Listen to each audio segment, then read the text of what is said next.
Hablemos con. Hablemos con.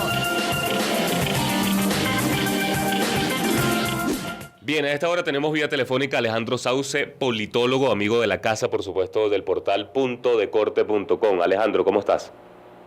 Buenos días, Iván, ¿cómo estás? Espero que estés mucho mejor de tu situación de salud. Muchas gracias. Así es, Alejandro, muchísimas gracias por tu deseo. Pues, como bien mencionas, tampoco tuve la oportunidad de estar en esta movilización de calle por afectación de la salud. Sin embargo, ya estamos aquí cumpliendo con los compromisos y estamos mucho mejor. Alejandro, tú sí pudiste percibir lo que fue seguir de cerca, incluso en compañía del equipo de Punto de Corte, todo lo que fue esta movilización del 16 de noviembre. Sin embargo, queremos conversar contigo algo que lo poníamos en contexto hace minutos con nuestra reportera también, Nurellín Contreras. El manejo de las expectativas. Desde tu ámbito, por supuesto, tu especialidad, ¿cómo debe ser esto? ¿Cómo se está llevando? ¿Crees de alguna forma que las personas están percibiendo que de alguna forma el tema de lograr un cambio en Venezuela se ha desinflado esa idea? Hemos visto muchas críticas en las redes sociales al liderazgo de Juan Guaidó, las expectativas que se han ido, las que se crearon desde el principio de año. ¿Cómo ves tú ello a partir de este 16 de noviembre?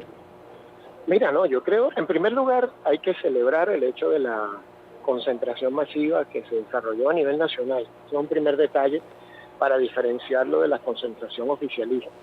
A nivel nacional se hizo un gran despliegue, una movilización espontánea, donde el pueblo venezolano salió a la calle a manifestar en primer lugar su apoyo a la democracia, a los derechos civiles, a la participación, a los derechos civiles, a buscar un país mejor, y el objetivo es que se genere un cambio en Venezuela. Eso fue, digamos, el elemento central. Cuando tú lo comparas con otras movilizaciones a nivel nacional, bueno, sin lugar a duda tal vez pudiera percibirse que fue mucho menor que la del 23 de enero o la del 30 de abril, ¿no? Cuando todos esa madrugada tuvimos la impresión de que un sector oficial, en este caso la institucionalidad militar, se había pronunciado por la recuperación de la institucionalidad.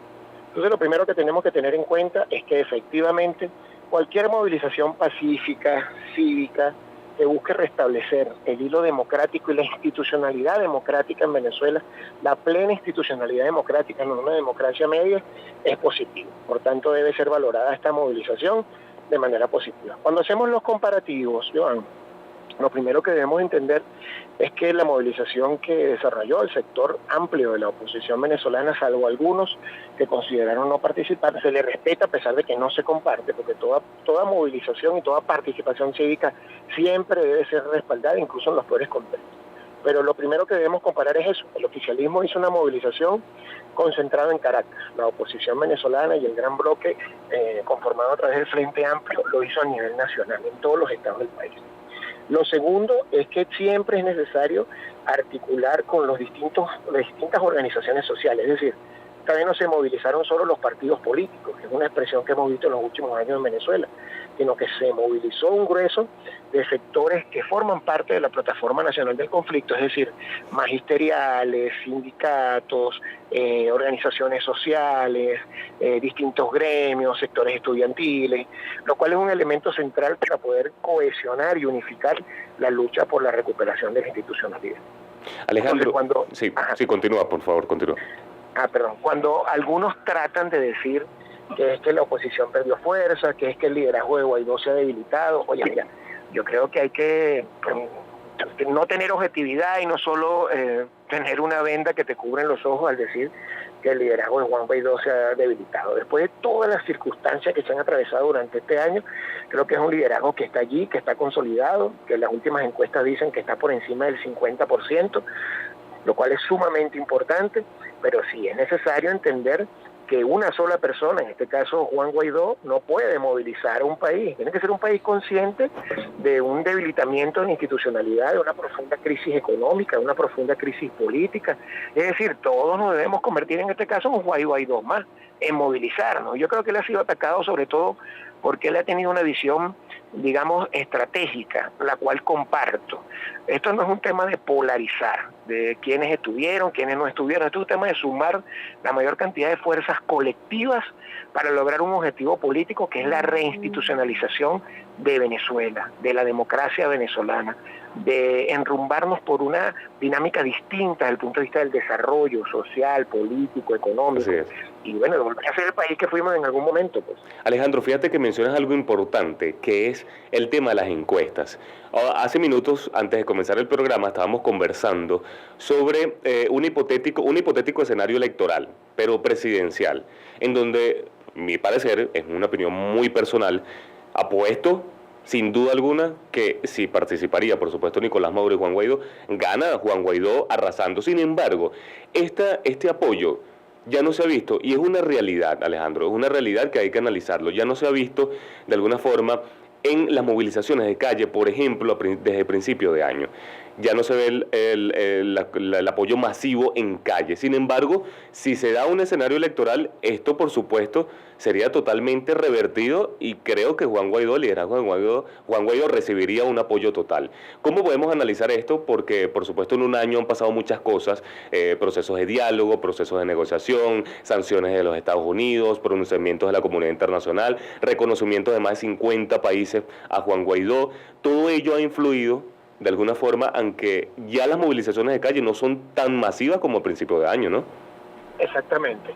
Pero fíjate algo, hay que diferenciar dos cosas. Una cosa es la militancia o los simpatizantes políticos de partidos o de movimientos cívicos, en este caso, que bueno, los líderes políticos llaman a movilización y la gente se moviliza por distintas características, bien porque sean militantes de un partido político, bien porque sean simpatizantes de ese partido político o simpatizantes de una idea.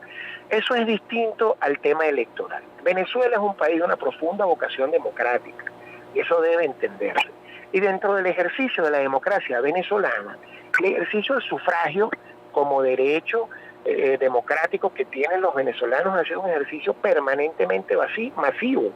Eso se fue debilitando al final del periodo de los años 90, justamente, no solo por la crisis de institucionalidad, sino por la crisis de los liderazgos políticos. Y cuando la gente tal vez no participa, bueno, no participa porque tiene niveles de frustración.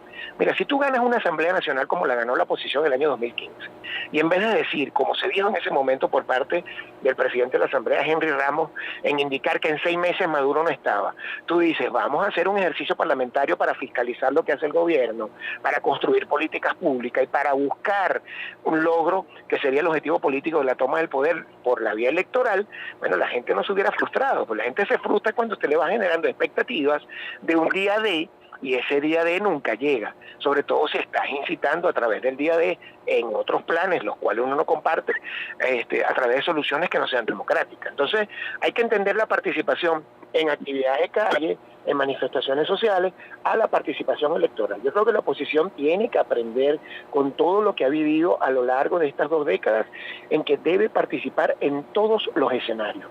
Con condiciones adversas, pues, por supuesto, pero ya hay experiencias en el mundo que te han dicho que aún en las condiciones más adversas, si tú haces un despliegue masivo en el ejercicio del voto, bueno, es casi que improbable que puedan, en este caso, manipular resultados. Ahí tienes el caso de Bolivia, por ejemplo. Nadie puede negar que el presidente Morales en sus primeros periodos de gobierno, e incluso en su último periodo de gobierno, un presidente que, bueno, tenía una alta legitimidad popular. ¿Dónde se genera el quiebre? El quiebre se genera justamente en cuando él observa la posibilidad de perpetuarse en el poder a través de un proceso viciado, se va a un referéndum, pierde el referéndum y no acata la decisión popular. Y por ahí viene la derivación de la crisis institucional y su derivación como liderazgo político. Los políticos también se quieren perpetuar siempre en la silla, ¿no? Entonces, ahí es importante entender esa dinámica, a pesar de que Bolivia es una realidad distinta a Venezuela, para que no se cometan esos errores políticos. Fíjate, Alejandro, fíjate, eso que colocas en contexto también es sumamente interesante, ¿no? Lo que debe ser la participación de los escenarios electorales, así sea en condiciones adversas. Quiere decir que Alejandro Sauce, de alguna forma, está de acuerdo con que se participe en las próximas elecciones parlamentarias, así se renueve el Consejo Nacional Electoral. Me refiero a las declaraciones de Juan Guaidó hace par de semanas, dijo que así se renueve un CNE, ellos no van a participar en elecciones parlamentarias, sino presidenciales, porque es lo que ellos están pidiendo. ¿Debe o no participar la posición representada por Juan Guaidó en las próximas elecciones parlamentarias? yo creo que todos estamos pidiendo elecciones presidenciales. Si se dieran los dos procesos sería ideal, pero una cosa es lo que uno quiere y otra cosa son las realidades. Y la realidad es, si se convocan elecciones parlamentarias se debe participar, los espacios políticos no se ceden. Los espacios políticos se combaten, se luchan, se disputan permanentemente, en condiciones adversas, por supuesto, pero tienes que hacerlo, porque ya se han cometido errores en términos de la participación. Mira, yo en una oportunidad discutía con algunos otros analistas y entre amigos, ¿qué hubiera pasado si la oposición, que en ese momento tenía mayoría desde el punto de vista electoral, hubiera participado en la Asamblea Constituyente que se convocó, con la cual yo no comparto, porque eso lo que menos hace es legislar con relación a una reforma o transformación de la Constitución? Eso es un órgano paralelo, ¿entiendes? Que busca por decreto darle piso político al gobierno de turno que tenemos hoy en Venezuela, ¿no? Este gobierno ilegítimo. Pero ¿qué hubiera pasado si hubiera participado? Yo estoy seguro que la oposición hubiera tenido mucho más espacio que lo que tiene hoy el oficialismo. Entonces hay que aprender de esas experiencias. Los espacios políticos no se ceden. Y en política, mira, hay que tener una claridad. La política es pragmatismo. Y cuando hablamos de pragmatismo hablamos de que se debe participar en negociaciones, de que se debe ejercer presión social en la calle, de que se debe participar en procesos políticos. Porque si vas a un hecho concreto en la realidad, ¿tienes tú los elementos hoy materiales, objetivos, para sustituir al gobierno de turno, hoy el gobierno de Maduro, por la vía de la fuerza? Pues no lo tienes. Ya has buscado un quiebre institucional de la Fuerza Armada y a pesar de que muchos están conscientes y se sabe, porque eso es un secreto a voces, de que la gran mayoría de los oficiales de la Fuerza Armada están en contra de lo que sucede en el país, pues no asumen posición. Entonces el poder es un ejercicio real. Es un ejercicio real que tú tienes que buscar la forma de ir conquistando espacio y no cederlo. Yo creo que sería un error, en el caso de que se convoquen elecciones parlamentarias, no participar. Yo creo que hay que participar. Bien, Alejandro, muchísimas gracias por acompañarnos en estos minutos vía telefónica y por supuesto, como ya sabes, las puertas de Punto de Corte en Radio Fe y Alegría abiertas para que nos visites. Muchas gracias a ti, Joan, y saludos a todo el equipo y excelente el operativo del fin de semana. Así es. Muchísimas gracias a ti también por acompañarnos ese día sábado 16 de noviembre. Alejandro Sauce, politólogo, quien hemos conversado sobre lo que es el manejo de las expectativas, los posibles escenarios electorales a venir. Según Alejandro, debe participarse en el proceso parlamentario que está convocado para el año 2020, así haya condiciones adversas. Muy importante lo que analiza Alejandro Sauce. Bien, 9:44 minutos de la mañana, 0414-543-5382, 0414-543-5382, el número dispuesto para sus mensajes de texto. Ya están llegando bastante sobre estos temas que estamos conversando, los vamos a leer a continuación cuando volvamos de la pausa comercial. Ya regresamos con más de Punto de Corte Radio. Hablemos con